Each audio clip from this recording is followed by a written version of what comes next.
40 এবং 100 এর মধ্যবর্তী বৃহত্তম ও ক্ষুদ্রতম মৌলিক সংখ্যাদ্বয়ের গড় কত? 40 এর চেয়ে ইমিডিয়েট বড় মৌলিক সংখ্যাটা লাগবে, আর 100 এর চেয়ে ইমিডিয়েট ছোট মৌলিক সংখ্যাটা লাগবে। মৌলিক সংখ্যা বের করার নিয়মটা কি বলেছিলাম?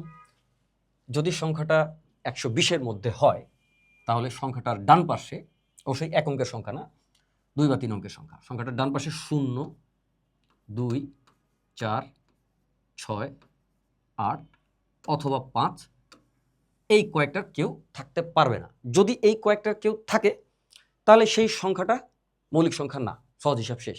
যদি এই সংখ্যাগুলো না থাকে, অঙ্ক আর কি বেসিক্যালি, এই অঙ্কগুলো যদি না থাকে, তাহলে তাকে 3 দিয়ে ভাগ করতে হবে। যদি 3 দিয়ে ভাগ চলে যায়, তাহলে সেই সংখ্যাটা মৌলিক সংখ্যা না, আর কিছু করার দরকার নেই।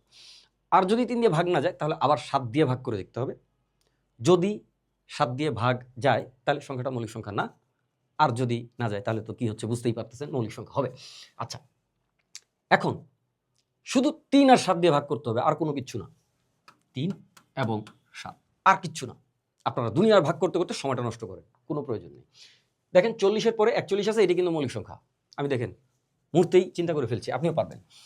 41 কেন মৌলিক সংখ্যা? 41-এর ডান পাশে, 41কে নিলাম, তার ডান পাশে এগুলো কেউ নাই, তাহলে 3 দিয়ে ভাগ করতে হবে। ভাগ করলেন, তো 3 13 39, 3 14 42, 3 দিয়ে ভাগ যায় না। আচ্ছা, 3 দিয়ে ভাগ করার সহজ নিয়মটা বলেছিলাম, মনে আছে কার কার? হাত তুলেন। ও আচ্ছা, আপনার এখানে নাই। 4 আর 1 অঙ্কগুলোকে যোগ করতে হবে, যতগুলো অঙ্ক থাকবে যোগ করতে হবে। 4 আর 1 হচ্ছে 5। 5 তো 3 দ্বারা বিভাজ্য নয়, তাহলে 41 সংখ্যাটা 3 দ্বারা বিভাজ্য হবে না। 3-এর নাম তো সবাই জানেন। আচ্ছা, গেল। এবার 7 দিয়ে ভাগ করেন, তাহলে 7 6 7 42, একটা হলো। তো 42 যেহেতু হচ্ছে, তার আগেরটা কত? 5 7 35, 35 আর 42-এর মাঝখানে এটা পড়ছে, তাহলে 7 দ্বারা বিভাজ্য নয়।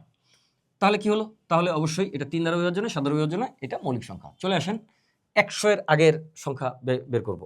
তো চলেন আমরা একটু কালারটা চেঞ্জ করে নিলাম বোঝার জন্য। 100 এর আগে আছে 99। তো 99 তো মৌলিক সংখ্যা না, কারণ কি? এটার ডান পাশে এগুলো কেউ নাই, তাহলে একে 3 দ্বারা ভাগ করতে হবে। তো 3 দ্বারা ভাগ করলে 3 33 99 হয়, আপনারা জানেন।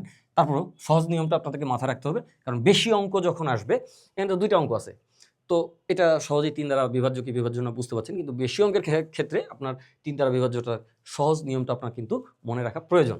সেটা হচ্ছে কি, অঙ্ক দুটোকে সমষ্টি করে ফেলেন। 9 আর 9 যোগ করলে হয় 18। যেহেতু এখনও 2 অঙ্কের, তাহলে আবার যোগ করতে হবে। 8 আর 1 হচ্ছে 9, অঙ্ক দুটোকে যোগ করলেন। যেহেতু এটা এক অঙ্কের সংখ্যা, এই সংখ্যাটা 3 দ্বারা ভাগ যায় কিনা সেটা সহজেই বুঝতে পারছেন। 3 দ্বারা বিভাজ্য, তার মানে এই সংখ্যাটা 3 দ্বারা বিভাজ্য, তার মানে এই সংখ্যাটা মৌলিক সংখ্যা না। 7 দ্বারা আর ভাগ করার দরকার নেই, সময় নষ্ট করার দরকার নেই। 98 তার আগে, মানে 100-এর আগে 99, তার আগে হচ্ছে 98। কারণ উপর দিক থেকে সর্বপ্রথম যেই নিচের দিকে আস্তে আস্তে সর্বপ্রথম যে মৌলিক সংখ্যাটা পাওয়া যাবে, সেটাই কিন্তু হবে আমাদের উদ্দিষ্ট বৃহত্তম মৌলিক সংখ্যাটা। আর ক্ষুদ্রতমটা তো পেয়ে গেলাম, এটা হচ্ছে 41। আচ্ছা, 98, এখানে এই দুটাকে যোগ করলেন। প্রথমে এটা যোগ করার দরকার নেই, সরি, এখানে ডান পাশে 8 আছে, সো এখানে তো 8 আছে, তাই না? তাহলে কি হচ্ছে? তাহলে এটা মৌলিক সংখ্যা না।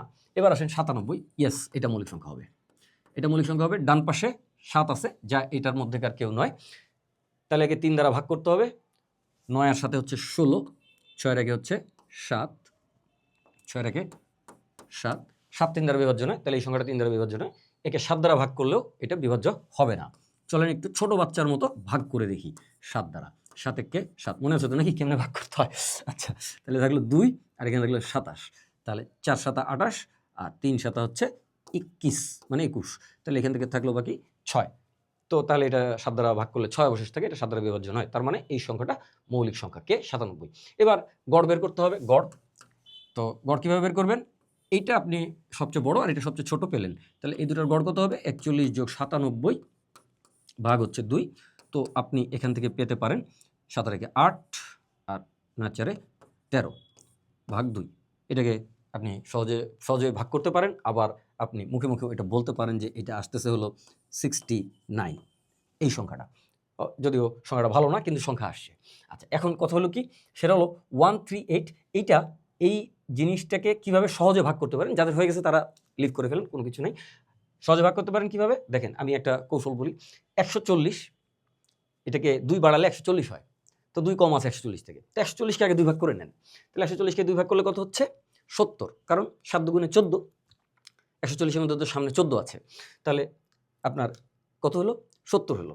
70, আর যেহেতু এখানে 2 কম আছে, তাহলে ওই 2-কেও তো অর্ধেক করতে হবে। তাহলে অর্ধেক হচ্ছে 1, ওই 1 70 থেকে কমালে 69 হয়, যেভাবে আমি করেছি আর কি, সেটা বললাম আপনাদেরকে। সো অসংখ্য ধন্যবাদ, আপনার উত্তর হচ্ছে 69। ওকে, ভালো থাকবেন, সুস্থ থাকবেন। চাইলে আমাদের এই লেকচারগুলো আপনি আপনার টাইমলাইনে দিতে পারেন, আপনার ফ্রেন্ডদেরকে আমাদের পেজটাতে ইনভাইট করতে পারেন। ভালো থাকেন, সুস্থ থাকেন, আমাদের জন্য দোয়া করবেন। কোনো সাজেশন থাকলে জানাবেন।